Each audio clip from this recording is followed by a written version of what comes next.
Yeah, he certainly is a try scorer. For me, though, he didn't do enough there. He needs to stay and play. I know it's difficult for a winger there, but they're right in behind. From here, just stay in field.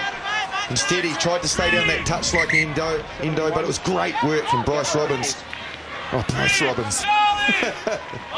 I'm so sorry, I can't help myself. So Reardon gets it in, safely won. Now Canada through Fairhurst. Drifting down on Ozawa. Off it goes to Webb, looking to spread wide as early as they can. And this is looking promising. Off goes Nicholas. Dumps the pass off beautifully for Robbins. Now a real opportunity as Nicholas and Robbins has certainly added something to this Japanese line. Here's Arledge back to the try scorer Hori, and they're only 6 or 7 metres away, and they've got a penalty. And Japan are playing some very good rugby at the moment. Well, Robbins again. He's the man who cut them apart. Fundermover did exceptionally well here to shut this down, because Nicholas had got to the outside, and he's not an easy man to stop. He's a big, strong, powerful player. There's the little inside ball. Robbins comes back, and there Fundermover stayed involved in the game, didn't get outflanked, and he shut down Nicholas. From here they recycle the ball nice and quick back inside the Hori, and they get the benefit of a breakdown penalty to Japan, but they look likely in the centre's end. Oh, they do. Nicholas gets the three, he gets the break. Arledge gets the conversion of the penalty. So that is a good result for Japan, cashing in with the breeze behind them. But I think they're going to play good ball in hand rugby even into the breeze. Canada are being outpaced, outflanked at the moment, and Japan have made a substitution too in the front row with Kensuke Hatakeyama. Nuggety little prop on for Fujita. 17 for 3. So a few changes already in this game. We've only had 24 minutes as the kickoff is made by Munro. Nicely contained there by Kitagawa. Play on. And now with that breeze behind him, but also, of course, Japan looking into the sun. And 12 red. Offside is Nicholas. From we move forward. That would be good, thanks. That'd be good, thanks. So it's a penalty here or a penalty there. Well, and of course you'll take the penalty here. You certainly will, but I think they're unlucky, because you could hear Jonathan Kaplan say that they were offside first, Canada. One of the players that was close to the ruck was offside. We might see that. And he called it, that's that player there, Kleberger, and the referee said don't go forward. That's why Kleberger's pulled out, because he was offside, and then they ended up offside. Did Japan? Nicholas was the man that was caught, but maybe he should have gone back and said no advantage from the offside player, because now they're going to concede 3 points, which I think is unfair, Grant. Yes, fair enough, Justin. Well, change of goal kicker, obviously, because Pritchard is gone for the day, and so Munro is going to have a shot from right out in front.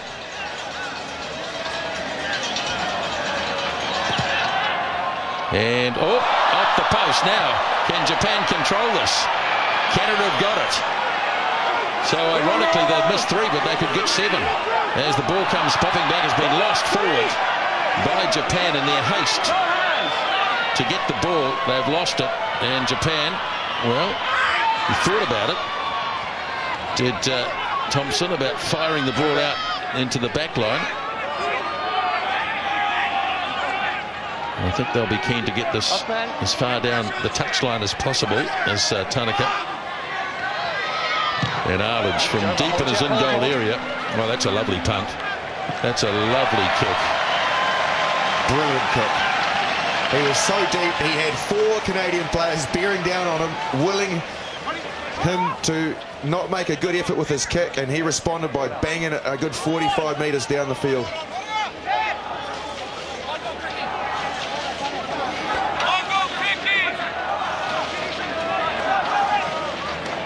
Reardon for Canada. 27 minutes gone first half. And ball taken by Japan. So a straight steal at the line-out. Tanaka. A wide pass to Robbins. Now on Ozawa. Held up by Fundermover, and showing them the touchline. Now they've got a maul here, and that'll be turnover ball. Canada will get it. Japan couldn't get it to ground to set it up as a ruck. Well, I can tell you, they found a bit of blood on James Pritchard. So they've cleaned that up, and he's going to come back on. So there you go.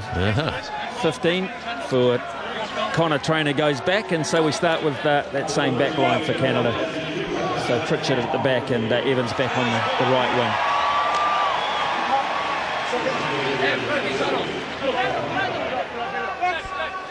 Well, that was a nasty collision. Touch.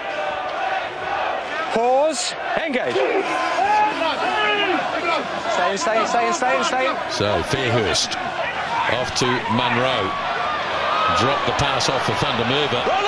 Not finding quite so many gaps now as they did in the first 5 minutes. Fairhurst. Here is Kleeberger. Very distinctive with a big beard. Fairhurst again to hooker Reardon, but aggressive defence by the Japanese, and it's going to be a penalty as Japan mount another attack, and charging along with Jamie Cudmore. Now O'Toole, and no advantage, so they might consider a shot at goal here. It's still a long way out into this wind. Release early and you fell over. Well, it'll be kind of ironic if Munro does have a go and manages to get it, because the game sort of continued since before, and we probably failed to mention how he missed the kick from right out in front. It did cause Japan a lot of stress, but that was a 3-pointer very much lost for the Canadians, and he's opted to go for touch anyway. Well, this will be interesting, because their line-out, the Canadian line-out, has actually been a little unsafe of late. Japan have picked up a couple of steals, so he has to get this on the money if they want to perhaps try a drive and have a crack up front.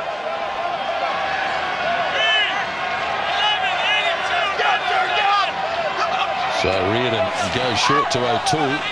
Not good delivery to his halfback though. Fairhurst put under some real pressure there. So now Cudmore stands over it. That's the 22-metre line. Here's tight head prop Jason Marshall. O'Toole stands over it again. Now Fairhurst, Cudmore. And here comes Japan on a possible counter-attack if they get somebody to straighten the attack. And here's Robbins. Just couldn't link up, but they've almost got themselves down to halfway as Tanaka reaches in. Here's Arledge. Good pass. Lovely pass. It was to Hatakeyama, the replacement player. Now Tanaka. Thompson twisting and turning his way downfield. Tanaka. They love going blindside, Japan, and they exploit it very well. There's Tanaka again. Arledge. Here is Onigawa. Well and truly contained in midfield. Tanaka gets there quickly. Sends it off to Arledge. He in turn drops it off to Robbins, who has made a real impact since he came on, Bryce Robbins. And off it goes again to Hori the hooker. 15 out from the 22. Endo, who looks a lively campaigner out on that right wing side. Remember, Japan has run this from right on their own goal line. As across to Hatakeyama once more.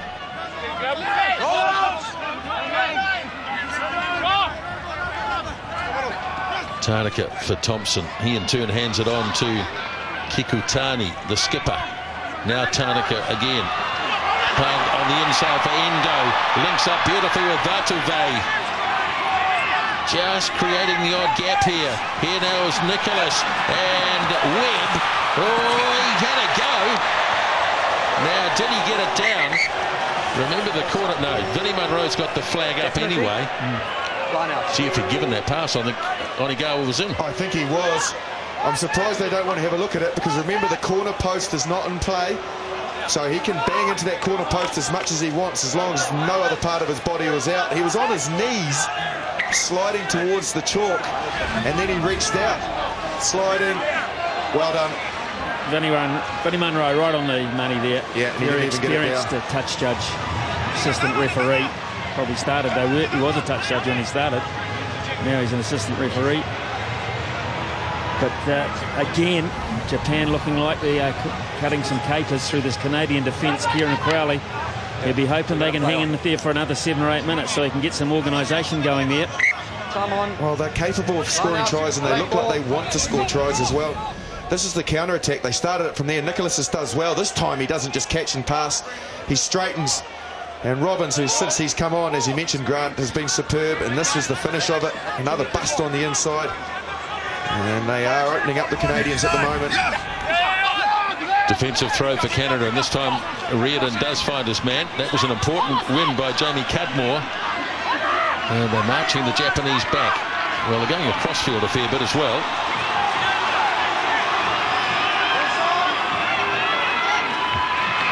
That's a really good maul. It's taken them 20 metres downfield. But also outside the 22 now. Yeah, so the direct kick into touch is lost for the moment. Here's Webb coming through. He's already committed himself. Webb, he went early, and the ball was knocked forward by Japan. Big tackle made on Kleberger, but Canada have it through Fairhurst. Cudmore again. He's been prominent in this game, Jamie Cudmore. And he plays his rugby for Clermont.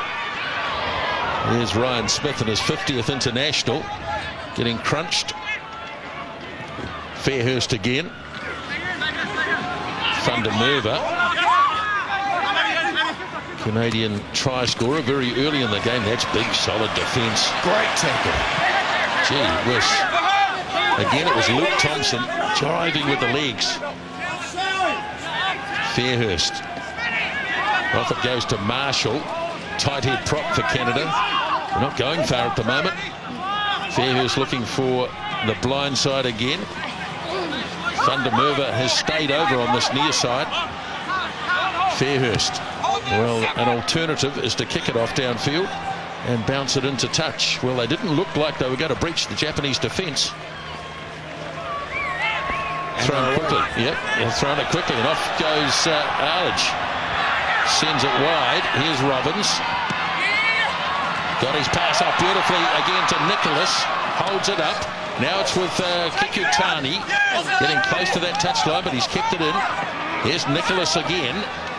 And Japan just keeping the ball alive. Firing it out wide. It goes to Thompson. Now Kikutani, or it was Vatu by Webb. Nice catch. Pritchard, he's taken a bit of a hammering already. Grabs it. And Japan have possession, but again inside their own 22 with Fairhurst. Nicely done by Munro. Well, certainly the catch part was the kick. Not too flash. Not too flash, but they are really stressing this Canadian defence. This is Robbins. He's caused a lot of damage since he's been on. Him and Nicholas look like they're working together supremely well. And look at the stretching Canadian defence. Kleberger's here, nice kick from Webb. Well, Kieran Crowley be pretty disappointed that Japan were able to get away with that quick line out after such a long period of time when the ball was out. Well, now Japan are trying to put one on their opponents. They got marched 20 metres themselves. And this is looking pretty promising. Everybody, Reardon's in the wrong place. Well and truly. Miles offside. I think he looked at the referee, and the referee's arm went out. He thought, oh, well, I might as well pull it down now because he's got me anyway. No. Yeah, I think he knew all right. He did. Might as well complete the job while I'm here. That's right, yeah. Well, Arledge might go for touch here. This is a pretty regulation kick for him, but it looks like he's going to go for the corner. Well, Japan are here to win. They are desperate to get a win on the board. It's been a long time. Here comes Reardon. He looks at the referee now and thinks, oh, well, you've got me, so I'll pull you down anyway. So Japan with a real opportunity here. The line-out throw is good. Now, got to control it somehow. I think might have been ripped away here by Jason Marshall. Certainly looked like that for a moment. And very good work by the Canadian forwards. And we'll always look at those decisions after the end result. 13-7 at the break. Going into the breeze might have been a bit handier than 10-7 Justin Marshall, but they took the gamble. Yeah, I agree. Ian, I think the opportunity there was to take the three because they've had so much ball, so much possession and territory and pressure on the Canadian defence, but they haven't really turned that into points. That was a